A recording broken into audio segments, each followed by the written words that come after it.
एक बहुत अहम खबर ये है कि मुज़ाकरात ज़ाहिर है हम सब के जहनों में सवाल है और हर बंदा सोचने पर मजबूर है कि ऐसा क्या हुआ कि पीटीआई मुज़ाकरात से जो है वो पीछे हट गई और हुकूमत जो है उनको बार बार अपनी तरफ राग़िब कर रही है, बुला रही है। बड़ी अहम बात इसमें नाज़रीन ये है कि एक बहुत अहम खबर है और वो ख़बर की बुनियाद पर यही है कि इस्टेब्लिशमेंट का जो माइंड है, जो कि मैं खुद एक बात ये एक ख़बर के तौर पर बता रही हूँ और ये this is you can say coming from the horses mouth कि इस्टेब्लिशमेंट का जो माइंड है वो ये है कि किसी भी सूरत किसी भी तरह के दबाव में नहीं आना, किसी भी तरह के बैरूनी प्रेशर में नहीं आना। पीटीआई के हवाले से जो पॉलिसी है उसमें कोई रद्द-बदल नहीं होगा और बिलखुसूस इमरान खान साहब को लेकर, बल्कि इस हद तक ये बात है कि पीटीआई से खुद अगर कोई प्रॉब्लम तो मौजूद नहीं है, लेकिन अगर वो सिर्फ़ और सिर्फ इमरान खान साहब से पॉलिसी का जहाँ तक ताल्लुक़ है उनसे उनको राहें जुदा करनी पड़ेंगी। ये बड़ी एक क्लियर कट माइंड है जो कि मैं इस्टेब्लिशमेंट का आपको बता रही हूँ और जो एक ख़बर की बुनियाद पर मैं बात कर रही हूँ कि ये एक बहुत ज़िम्मेदारी के साथ ये बात मौजूद है और इस्टेब्लिशमेंट का बहरहाल यही माइंड है। जो ट्रंप एडमिनिस्ट्रेशन के आने से तब्दीली मुतवक्के थी वो बिल्कुल नज़र नहीं आ रही, बल्कि ऐसा मालूम हो रहा है कि इस्टेब्लिशमेंट अपने इस माइंड पर और ज़्यादा पक्की है या पुख्ता हो गई है। अब नाज़रीन इसमें बात यह है कि पीटीआई ने ये चीज़ जब सेंस की तो जाहिर है वो भी मुज़ाकरात से पूरी तरह से पीछे हटे और यही बहरहाल वजह है कि जिस वजह से जुडिशल कमीशन का भी क़याम नहीं हो रहा और ऑब्वियसली पीटीआई को भी ये नज़र आ रहा है कि रिहाई भी ऑन द कार्ड्स नहीं है कि अगर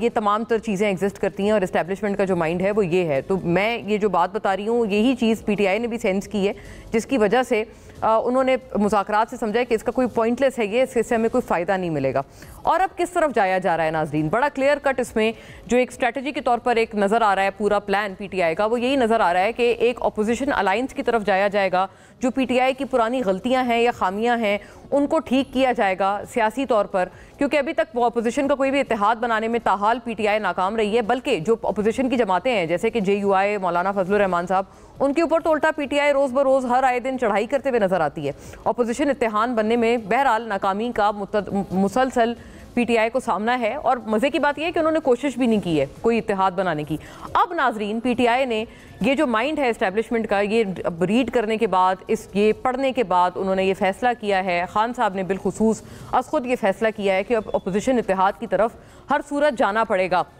इस सिलसिले में फवाद चौधरी साहब मौलाना फजलुर रहमान साहब से मिले हैं और वो मुलाकात खासी अहम बताई जा रही है, जिसमें वो खुद ही ये बात फिर ट्वीट करते हुए नजर आए हैं। उन्होंने कहा है कि आने वाले दिनों में पीटीआई का बाकायदा जो वफ्द है वो भी एक मीटिंग करेगा और वो मौलाना साहब से बज़ाहिर खुद जाकर मिलेगा। बताया ये जा रहा है नाजरीन के जो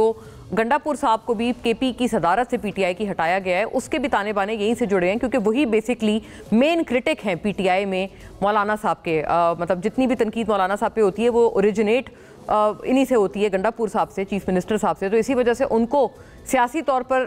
हटा कर उनको सिर्फ एडमिनिस्ट्रेशन पे और इंतज़ामी जगह पर उनको मामूर किया जा रहा है और सियासी जो बागडोर है वो जुनैद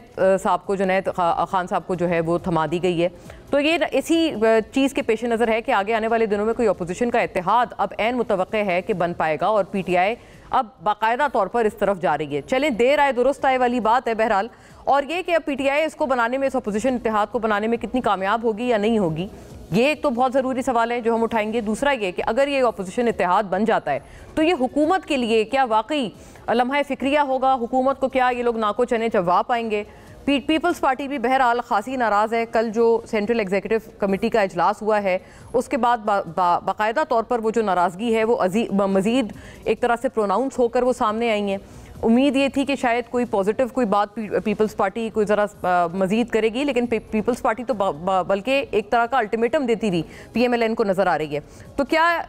एक बात यह है कि एक अपोजिशन इत्तेहाद भी बन रहा है, जो इत्तेहादी हैं जिनकी सपोर्ट की वजह से ये हुकूमत शहबाज गवर्नमेंट बैठी है वो भी अगर नाला हैं, वो भी अगर नाराज़ हैं, तो ये हुकूमत के लिए क्या बड़े टेस्टिंग टाइम्स, मुश्किल मराहिल तो नहीं शुरू हो गए हैं। पीपल्स पार्टी की जो सेंट्रल एग्जीक्यूटिव कमेटी का इजलास था उसके हवाले से जो चीज़ें हैं और जो सामने आई हैं वो देखते चलिएगा। फिर गवर्नर पंजाब ने उस इजलास के बाद एक तरह से उस अल्टीमेटम को बाकायदा एक उन्होंने बयान की शक्ल दी और वो बयान भी उन्होंने दिया है गवर्नर पंजाब ने, सलीम, तो वो भी हम आपको सुनाएंगे। बट जो जो चीज़ें अभी तक उस इजलास के बाद से सामने आई हैं वो देखते चलिएगा, जिसके बाद फिर नगीर बुखारी साहब और दीगर ने प्रेस टॉक भी की, मीडिया टॉक भी की। ज़राए के मुताबिक नाजरीन, पीपल्स पार्टी के कल के सेंट्रल एग्जीक्यूटिव कमेटी इजलास में पंजाब के अरकान ने नून लीग के खिलाफ शिकायत का अंबार लगा दिया और अरकान का कहना था कि मुस्लिम लीग नून किसी भी फैसले पर एतमाद में नहीं ले रही और कानून साजी पर भी एतमाद में नहीं लिया जाता। CEC इजलास की करारदाद में मुतनाज़े कैनालों की तामीर पर तशवीश का इजहार करते हुए 11 माह से इल्तवा का शिकार मुश्तरका मफादात काउंसिल के इजलास को फिल फौर बुलाने और मुतनाज़े कैनालों के मामले मुश्तरका को मफादात काउंसिल में उठाने का भी मुतालबा किया गया। ये भी नाजरीन एक बड़ी अहम शिकायत है पीपल्स पार्टी की, जो बहुत दिनों से अब मौजूद है कि ये CEC का इजलास ही नहीं बुला रहे। सेंट्रल एग्जीक्यूटिव कमेटी ने वफाकी CCI का इजलास नहीं बुला रहे। सेंट्रल एग्जीक्यूटिव कमेटी ने वफाकी हुकूमत से पंजाब और इस्लामाबाद में जल्द बल्दियाती इंतखाबात कराने का भी मुतालबा किया और इजलास के बाद मीडिया से गुफ्तगू में PPP के सेक्रेटरी जनरल नगीर बुखारी ने कहा कि हुकूमत के साथ बातचीत के लिए मुज़ाकराती कमेटियां तो बरकरार रहेंगी और इस सिलसिले में आसिफ अली जरदारी साहब अपना आइनी जिम्मेदारियां अपनी निभाते रहेंगे। दूसरी जानिब गवर्नर पंजाब सरदार सलीम हैदर का कहना था कि मुस्लिम लीग नून के साथ इत्तेहाद का तजुर्बा मायूस कुन था और अगर इस दफ़ा तजुर्बा नाकाम होगा तो हमेशा के लिए राहें जुदा कर लेंगे। ये नाजरीन एक अमली जामा बयान के तौर पर बयान की शक्ल दी है बाकायदा गवर्नर पंजाब ने इन तमाम तर शिकायत को, जो कि और प्रोनाउंस होती हुई कल के इजलास के बाद नजर आई हैं, CEC के पीपल्स पार्टी के इजलास के बाद। उनको सुन लीजिए कि उन्होंने किन अल्फाज में ये अल्टीमेटम दे दिया है अब PMLN को कि अब अगर आप लोगों ने हमसे ठीक नहीं किए अपने टर्म्स तो आइंदा के लिए भी हमेशा के लिए टाटा बाय बाय।